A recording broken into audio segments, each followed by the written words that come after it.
passo já a palavra ao doutor José Maria da Costa, juiz de direito. Deputado Raimundo Gomes de Matos, presidente desta comissão, em cuja pessoa saúdo todos os presentes.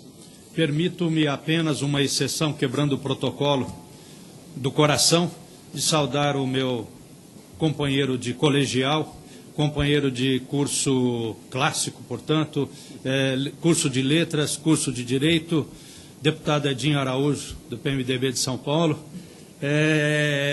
amigos e irmãos pela vida toda, meu afilhado de casamento, um prazer vê-lo aqui, Edinho. Agradeço o convite que me foi formulado por esta comissão, por iniciativa dos deputados, inclusive Ronaldo Caiado e Abelardo Lupion. Apenas alguns gostariam de saber quem sou eu, às vezes não sabem, eu sou juiz aposentado no estado de São Paulo, fui professor do curso de Direito,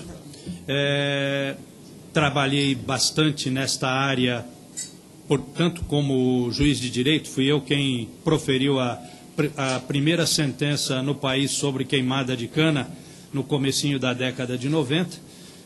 Todo mundo achava que eu ia proibir, não proibi, acabou fazendo jurisprudência e hoje está no nosso Código Florestal aí a permissão de uso do fogo para a queimada.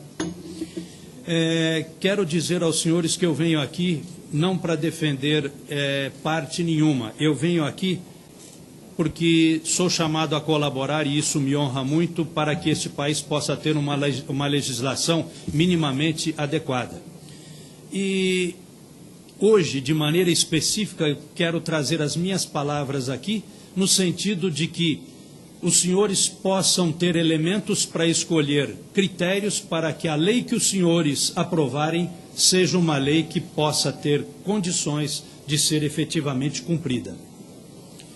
Aliás, foi esse o trabalho que nos orientou desde o começo, quando nós, aquela chama conhecida por alguns, equipe de Campinas, na parte técnica capitaneada pelo professor Dr. Evaristo Eduardo de Miranda, na parte jurídica eu que coordenei, que nós pudemos dar algumas sugestões para o deputado Aldo Rebelo lá no começo, não tivemos grandes possibilidades de contribuir no Senado, contribuímos na volta com o relator, deputado Paulo Pial. E hoje estamos convocados, com muita honra, para vir aqui poder falar alguma coisa para os senhores. Quero dizer que, fundamentalmente, o aspecto de fundo do que eu vou dizer aos senhores, eu fiz questão de enfeixar num artigo que eu escrevi na semana passada e está à disposição dos senhores, inclusive pela mídia de que os senhores dispõem aqui no Congresso. Não quero vir aqui hoje falar de aspectos daqui ou dacolá, aspectos miúdos que os senhores podem muito bem discutir com muito maior proveito entre os senhores. Eu venho aqui escolhendo os assuntos para falar daquilo que é significativamente diretriz nos trabalhos dos senhores, que pode orientar essa atuação dos senhores nessa avaliação e nessa votação que os senhores têm pela frente aí.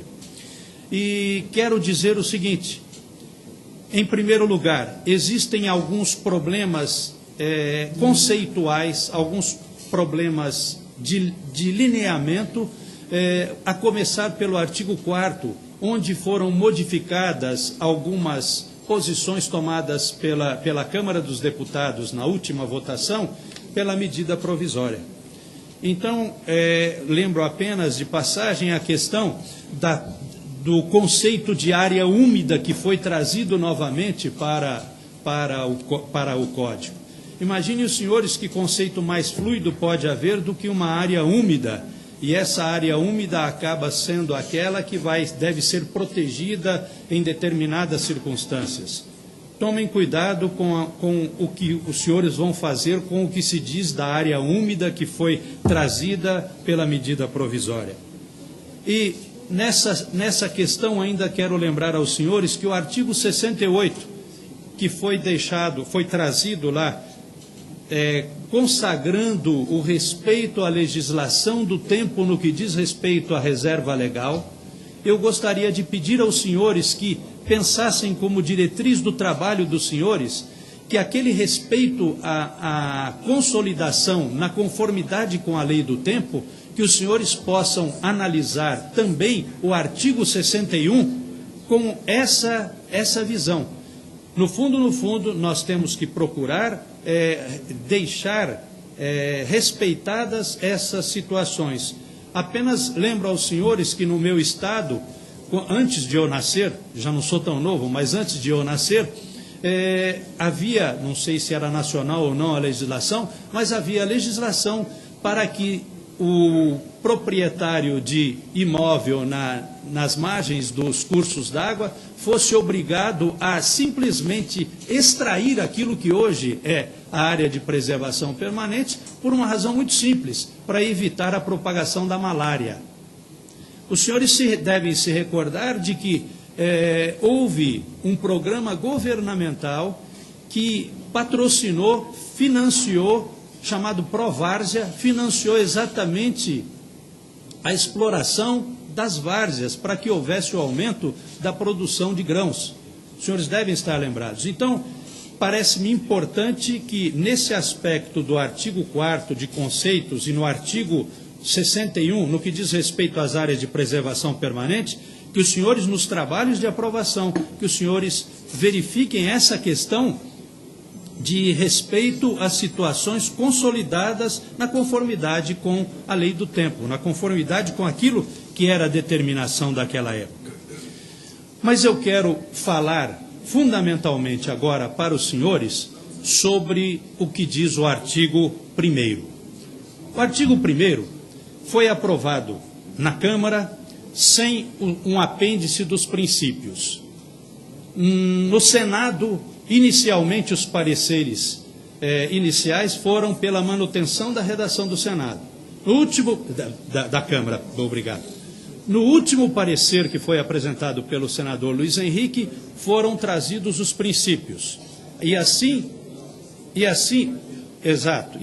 foi aprovado, com esses princípios trazidos pelo senador Jorge Viana, foi aprovado o artigo no Senado.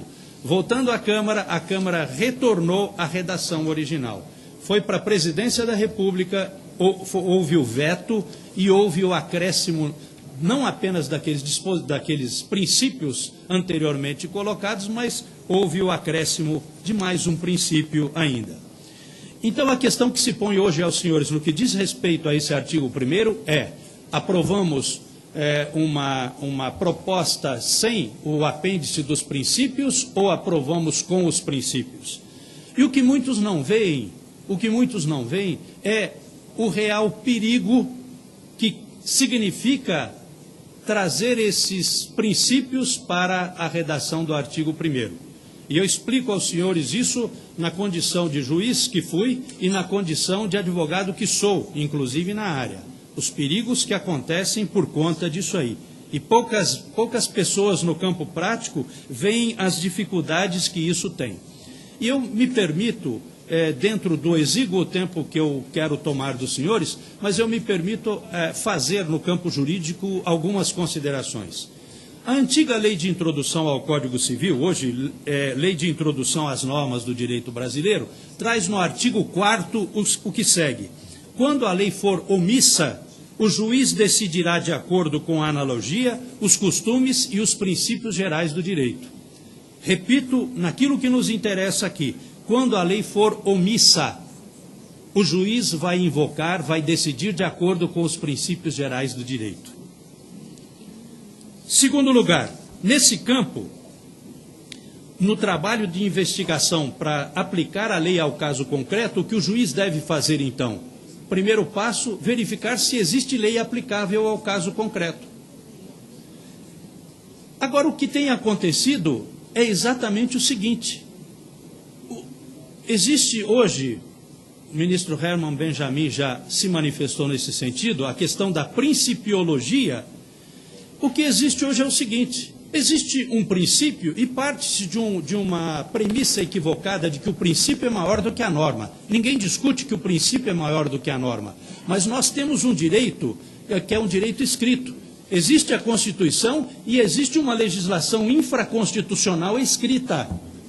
E o juiz é obrigado, pelo cargo dele, ele é obrigado, na solução do caso concreto, a, em primeiro lugar, verificar se existe uma norma infraconstitucional a ser aplicada ao caso concreto. E se houver norma, ele tem que aplicar essa norma. Se ele não gosta, se ele acha que não faz a justiça, se está em desacordo com a crença dele, a religião dele, os princípios dele, não interessa. Ele é obrigado. Já dizia o Mário Guimarães num livro, O Juiz e a Função Jurisdicional, que essa é uma obrigação que a tripartição dos poderes impõe ao magistrado, cumprir a norma. Então, esse é o primeiro aspecto. O juiz não pode invocar um princípio para regulamentar, para decidir um caso concreto, se houver uma lei específica votada por quem de direito. E ele só pode não cumprir a lei se ele a reputar inconstitucional. E se ele a reputar inconstitucional, ele tem que lançar na sentença, na decisão dele, os motivos pelos quais ele entende que aquela norma é inconstitucional. Pois bem, a par disso existe o artigo 5º. O artigo 5º da antiga lei de introdução ao Código Civil diz que na aplicação da lei, o juiz atenderá aos fins sociais a que ela se dirige e às exigências do bem comum. Ou seja, na interpretação da lei, o juiz vai atender esses aspectos aí. Mas ele não vai invocar princípios gerais de direito fora daquilo que a norma diz. Fora daquilo que a norma diz. Então, em realidade, esse é o sistema nosso, esse é o sistema jurídico nacional. Aí os senhores podem se indagar, mas por que está sendo dito isto, esta lição, digamos assim? Por que ela está sendo dada aqui? Não estou querendo dar lição aos senhores.